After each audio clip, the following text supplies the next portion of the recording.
Good morning. তো দেখো ইট পড়ছে।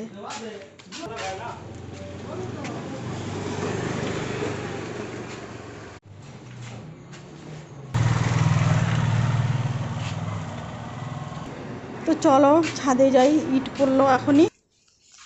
আর ভালো লাগছে না, অনেক কাজ পড়ে আছে।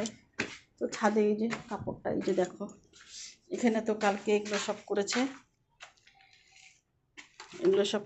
কাজ করেছে কালকে।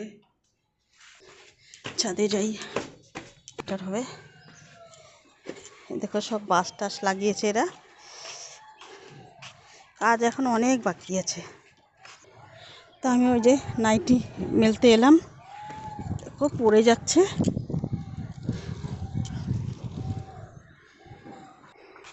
তো আজ দেখো প্রচুর রোদ উঠেছে, খুব রোদ উঠেছে আজকে। জামা কাপড় মেলতে আসলাম, এত উপরে না আজকে আমার বুকটা না খুব ব্যথা করছে, ভালো লাগছে না। তো চলো দেখি, আজকে নিচে অনেক কাজ আছে।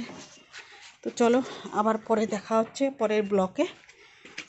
এখন আমাকে একটু ইটগুলোকে ভেতরে নিতে হবে, হাঁপিয়ে গেলাম। নামছি নিচে, তো ইটগুলোকে একটু নিতে হবে। দেখো একটা একটা করেই নেব, কারণ আমি পারবো না, হাত ব্যথা আছে, তার জন্য একটা একটা করেই নিতে হবে, কিছু করার নেই।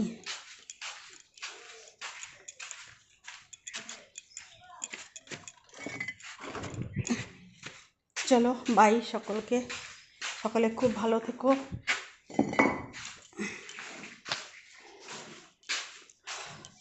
ছেলেও গেছে, অনেকক্ষণ হয়ে গেছে, ছেলে এখনও আসে।